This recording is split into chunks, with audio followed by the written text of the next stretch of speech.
Mesdames et messieurs, bonjour et soyez les bienvenus dans cette nouvelle édition de votre journal de 15 heures dont elles sont les faits saillants.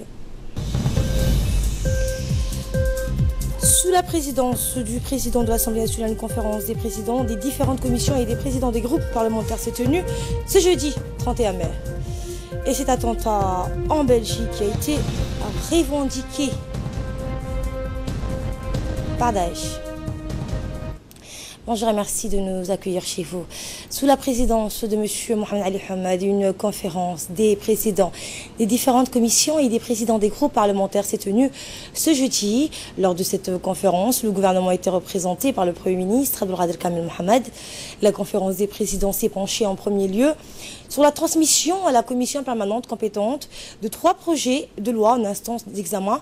Il s'agit du projet de loi numéro 13 de l'année 2018 portant ratification de la convention de prêt conclue entre la République de Djibouti et la Banque Exim de Chine pour le projet transfrontalier d'adduction d'eau pour la phase 2 du projet de loi numéro 14 portant ratification de la convention de prêt conclu entre la République de Djibouti et le Fonds de l'OPEC pour le développement international et portant sur le financement du projet de route d'accès au port de Tadjoura. Et enfin, le 3e projet a porté sur la création de l'Agence nationale des personnes handicapées.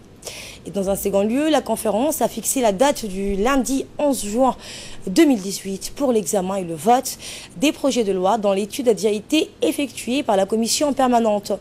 Le président de l'Assemblée nationale a en outre précisé qu'une séance publique axée sur la reprise du débat de politique générale sera organisée le lundi 25 juin où les questions d'actualité seront abordées dans les conséquences, les dernières inondations, les mesures et dispositions prises pour aider les populations sinistrées.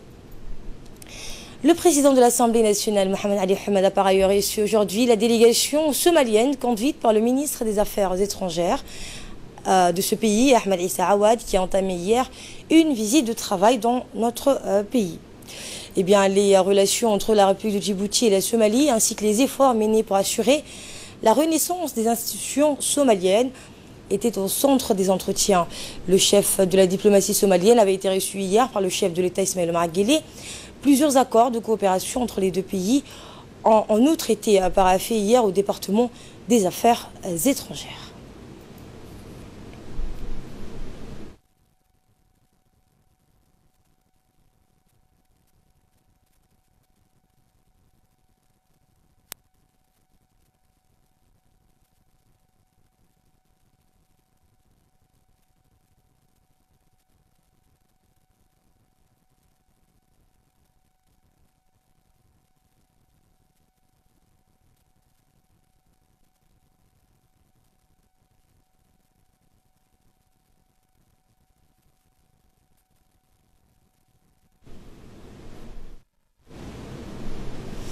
Également dans l'actualité, le ministre des Affaires musulmanes, de la Culture et des Biens Warf, Mohamed Hassan Baleh, a présidé aujourd'hui la cérémonie de clôture de la 19e édition du concours régional de mémorisation du Saint-Coran, prix du chef de l'État. La cérémonie a eu lieu au Sheraton Hotel en présence de plusieurs membres du gouvernement ainsi que des ambassadeurs, des ulémas et des prédicateurs. La cérémonie de clôture intervient après 3 jours de compétition entre les candidats sur 3 niveaux, à savoir 30 chapitres, 20 et 10. Outre Djibouti, une dizaine de pays de la région, dont la Somalie, le Soudan, l'Ouganda, le Kenya, le Yémen, les Comores, la Tanzanie et la Somaliland y ont pris part. Les vainqueurs de ce concours étant Abdelrahman Farah Mohamed, de nationalité djiboutienne pour les 30-10, Omar Mohamed Aden, de nationalité soudanaise pour 20-10, et enfin Abdillahi Mounir Abba Mahmoud du Yémen pour les 10-10. Dans un discours prononcé à cette occasion, le président du jury, Cheikh Anwar Ali, a indiqué que le déroulement de la 19e édition du concours s'est déroulé dans d'excellentes conditions. Il a souligné l'importance de cet événement religieux qui vise à promouvoir l'apprentissage du Saint-Coran. Le président du jury a en outre parlé des critères de désignation des vainqueurs, précisant que le concours s'est déroulé dans une parfaite transparence et intégralité. De son côté, le directeur des affaires musulmanes, Al-Saleh Ahmed Abdallah, a souligné l'importance de l'organisation de ce concours, qui est le plus important au niveau de l'Afrique de l'Est. Il a rappelé que le ministère des Affaires musulmanes, de la Culture et des Biens Warf organise ce concours régional de mémorisation du Saint-Coran chaque année pendant le mois béni du Ramadan. Rappelons, a-t-il dit, que le président de la République recevra les vainqueurs de chaque niveau de cette compétition annuelle. Et en prenant à son tour la parole, le ministre des Affaires musulmanes, de la Culture et des Biens Warf, Momin Hassan Barre, a exprimé sa joie d'assister à cette cérémonie de clôture du concours régional de mémorisation du Saint-Coran appelé Prix du chef de l'État. Momin Hassan Barre a profité de cette occasion pour adresser ses félicitations aux lauréats du concours. Ce concours, a-t-il dit, vise à améliorer la communication avec les pays frères et consolider les liens d'amitié et de fraternité entre les peuples d'Afrique de l'Est et peuples de la mer et les peuples riverains de la mer Rouge. Le ministre de la Culture a donc exhorté les prédicateurs et ceux qui enseignent le Coran à mettre en évidence le message de paix, d'amour et de tolérance de l'islam. Le ministre des Affaires musulmanes, de la Culture et des Biens Warf a indiqué que cela illustre parfaitement la volonté des autorités nationales et surtout du président Ismaël Omar Guelleh d'encourager l'apprentissage du Saint-Coran. Il a rappelé que ce concours lancé par le président de la République est aujourd'hui considéré comme un événement régional très attendu. Dans le reste de l'actualité, le ministre de l'Éducation nationale, de la formation professionnelle, Moustapha Mohamed Mahmoud, a dirigé aujourd'hui les travaux d'une rencontre réunissant les responsables de l'éducation nationale avec le groupe local des partenaires de l'éducation lors du jour porté sur la mise en œuvre du projet de transformation de l'école djiboutienne et du projet d'électrification des écoles rurales grâce à l'énergie solaire. De nombreux diplomates, dont notamment les ambassadeurs du Japon et d'Allemagne, les représentants des agences onusiennes et des organisations internationales, ainsi que les cadres et responsables du MENFOP, ont pris part à cette importante rencontre. Le ministre a rappelé d'abord que son département avait entamé la seconde phase de son évolution depuis les recommandations des États généraux de l'éducation. Nous sommes, a-t-il dit, à un tournant de l'histoire de notre système éducatif qui vise aujourd'hui la mise en place d'une école inclusive et de qualité, a ainsi déclaré le ministre de l'Éducation nationale. Une vision partagée par la représentante de l'UNICEF, Mme Diana Boumaondé, qui est également chef de file du groupe local des partenaires de l'éducation. Elle a réaffirmé l'engagement de l'ensemble des partenaires multilatéraux aux côtés du MENFOP dans ses efforts visant à transformer l'école djiboutienne. Et le secrétaire général du MENFOP, Mohamed Abdallah Mahyoub, a fait une large présentation du plan d'action du ministère de l'Éducation. Il a parlé de la vision, vous l'entendrez, et les orientations stratégiques du projet, à savoir la qualité des enseignants et d'apprentissage, le renforcement de l'enseignement préscolaire, l'avènement d'une école inclusive et le pilotage du système solaire. Voici ses propos. Et donc aujourd'hui, la discussion avec le partenaire, tous les partenaires de l'éducation qui étaient venus d'ailleurs assez nombreux, et pour cela nous les remercions, la discussion a porté justement sur la qualité, comment améliorer de manière sensible la qualité des enseignements et apprentissages et quelles sont les différentes activités que l'on doit mettre en place pour vraiment réaliser ces défis. Sachant que les défis sont énormes, c'est le développement du numérique, l'intégration des enfants à besoins spéciaux, la généralisation du préscolaire, etc., etc. Aujourd'hui, vraiment, la discussion sous la présidence de son Excellence le ministre, M. Moustapha Mohamed Mahmoud, nous avons vraiment pu partager avec les partenaires et nous avons senti une réelle adhésion aux ambitions du ministère. Vraiment, la vision, c'est celle qui est tracée par les présidents de la République, c'est impulser une dynamique vraiment transformationnelle de notre système éducatif pour atteindre des standards internationaux. Voilà donc pour le secrétaire général du MENFOP qui nous a explicité les différents aspects des changements attendus. Et une vision partagée justement par la représentante de l'UNICEF, Mme Diana Boumaondé, qui est également, le rappel, chef de file du groupe local des partenaires de l'éducation. Écoutez, elle a réaffirmé l'engagement de l'ensemble des partenaires multilatéraux aux côtés du MENFOP. Aujourd'hui, nous avons assisté dans le cadre du partenariat local sur l'éducation, avec donc tous les partenaires qui s'associent au ministère de l'Éducation et de la formation professionnelle pour s'assurer que l'école devienne une école de qualité à Djibouti. Nous nous sommes donc associés pour écouter et poursuivre les différentes présentations que le ministère a élaborées dans le cadre de sa vision transformatrice du système éducatif de Djibouti. Nous, à l'UNICEF, en tant que chef de file, nous allons continuer à accompagner le ministère pour mobiliser les partenaires autour de la table, pour assurer que tout ce qui est relatif à l'assistance technique et l'assistance financière soit disponible pour assurer que la vision soit réalisée.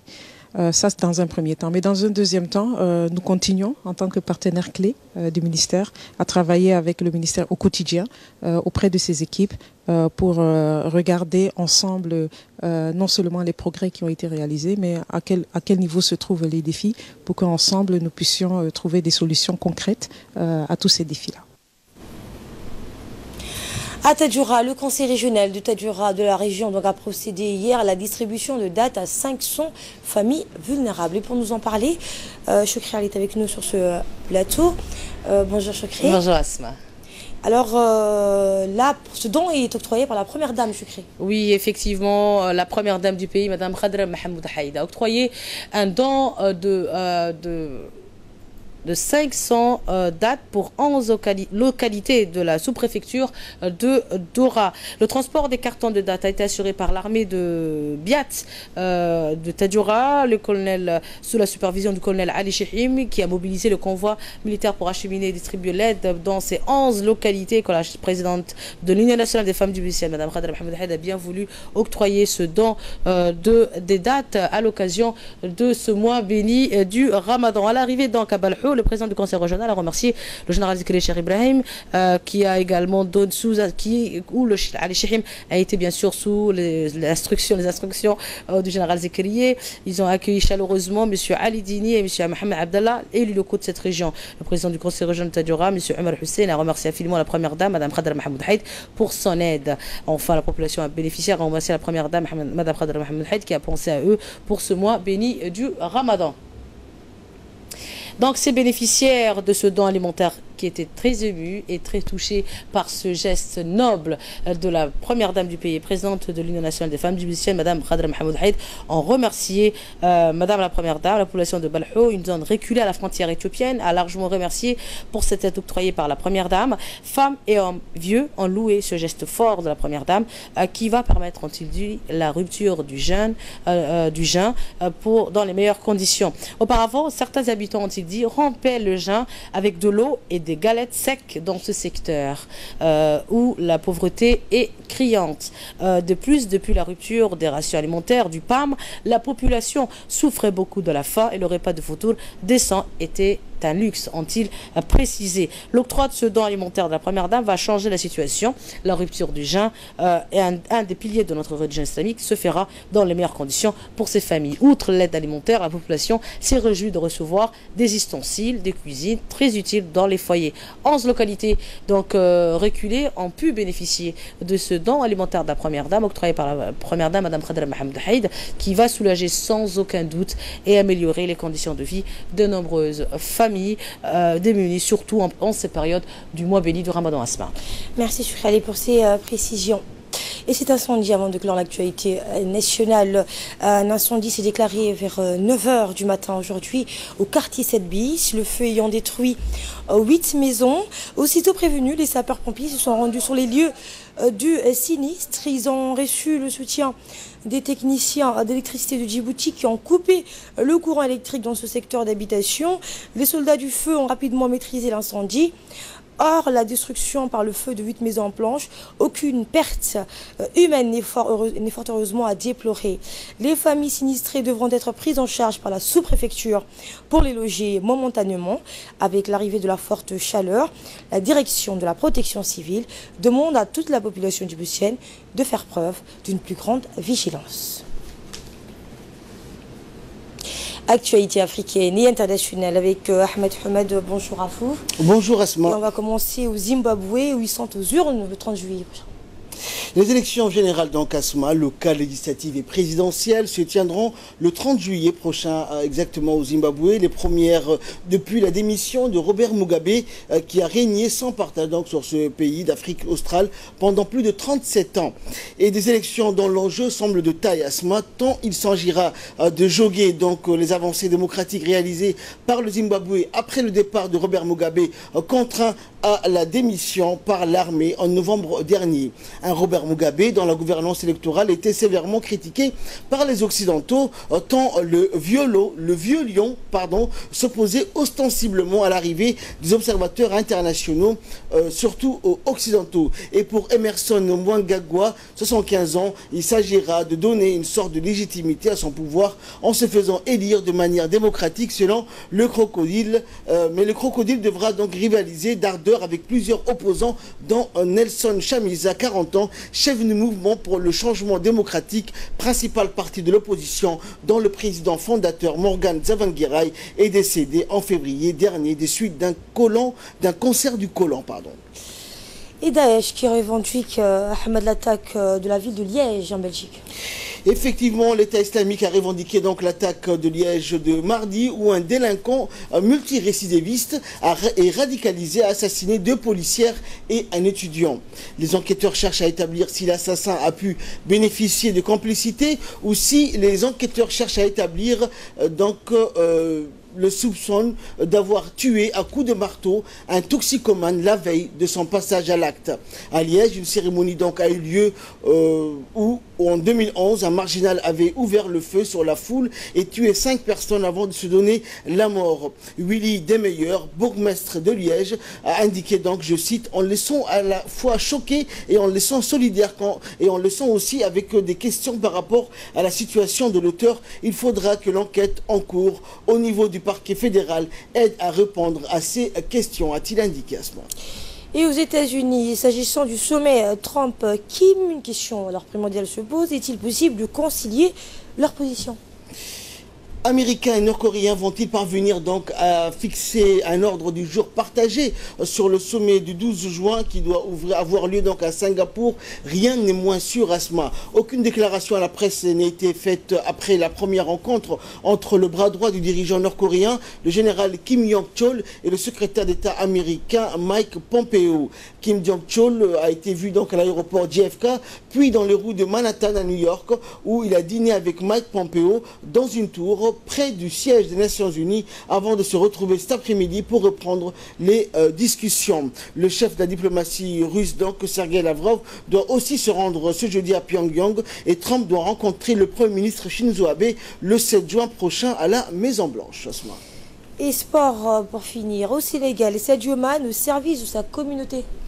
Connu dans le monde entier pour ses exploits avec Liverpool et les Lions de la Teranga du Sénégal, Sadio Mané fait également partie, Asma, des sportifs engagés dans le développement de leur communauté.